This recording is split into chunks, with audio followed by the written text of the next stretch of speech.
che se qualcuno pensa di utilizzare l'attacco in Siria per sganciare l'Italia dai nostri alleati storici, che sono l'Occidente e i paesi della Nato, allora troverà sempre me contrario. L'Italia e il Movimento 5 Stelle soprattutto non ha mai detto di volersi allontanare dai nostri alleati storici. Questa dichiarazione del candidato premier Luigi Di Maio solleva una questione di fondo che va al di là dell'attuale dibattito politico. Qual è il bilancio dei 70 anni di legame dell'Italia con i suoi alleati storici? For us, war is not inevitable. Nel 1949, con il quinto governo De Gasperi, composto da Democrazia Cristiana, Partito Liberale, Partito Socialista dei Lavoratori, Partito Repubblicano, l'Italia diviene membro della NATO sotto comando USA. Subito dopo, secondo gli accordi segreti sottoscritti da De Gasperi a Washington nel 1947, inizia lo schieramento in Italia di basi e forze statunitensi con circa 700 armi nucleari. Per 40 anni, nella strategia USA-NATO, l'Italia fa da prima linea nel confronto con l'URSS e il Patto di Varsavia, sacrificabile in caso di guerra. Gli USA tengono pronte sul nostro territorio anche mine atomiche da demolizione.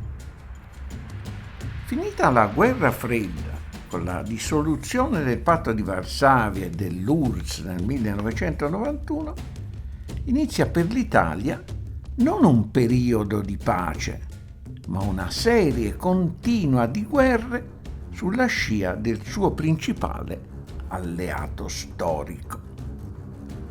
Nel 1991, con il sesto governo Andreotti, composto da Democrazia Cristiana, Partito Socialista Democratico, Partito Repubblicano, Partito Liberale, la Repubblica Italiana partecipa nel Golfo sotto comando USA alla sua prima guerra, violando l'articolo 11 della Costituzione. Le prime bombe degli americani hanno colpito Baghdad alle 2:40 del 16 gennaio 1991.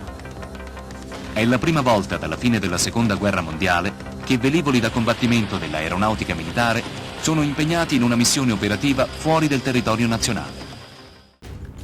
Nel 1999, con il governo D'Alema, composto da Ulivo, Partito dei Comunisti Italiani, Unione Democratica per l'Europa, l'Italia svolge un ruolo fondamentale con le sue basi e i suoi cacciabombardieri nella guerra NATO contro la Jugoslavia. Nel 2003, con il secondo governo Berlusconi, composto da Forza Italia, Alleanza Nazionale, Lega Nord, Centro Cristiano Democratico, Cristiani Democratici Uniti, l'Italia inizia la sua partecipazione, tuttora in corso dopo 15 anni, alla guerra USA-NATO in Afghanistan. Sempre nel 2003, con lo stesso governo, partecipa all'invasione dell'Iraq da parte della coalizione a guida USA. L'aeronautica militare italiana ha impegnato nelle attività in corso complessivamente 5.000 persone e c'è un rafforzamento del personale NATO nella base di Trapani per la presenza della FOB, la base operativa di rischieramento che comprende l'area destinata agli AWACS, gli aerei radar della NATO appunto.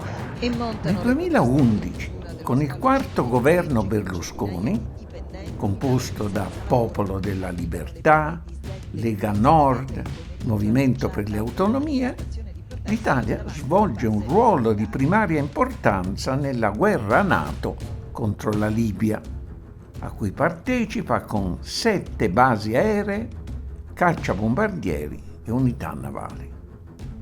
Nel 2014-2018, con il governo Renzi, composto da Partito Democratico, Nuovo Centrodestra, Scelta Civica, Unione dei Democratici Cristiani, e con il governo Gentiloni, composto dalla stessa coalizione, l'Italia partecipa alla escalation USA-NATO contro la Russia, inviando truppe in Lettonia e cacciabombardieri in Estonia. Allo stesso tempo, questi e altri governi cedono il nostro territorio al Pentagono, che lo usa quale ponte di comando e di lancio per operazioni militari in una vastissima area geografica.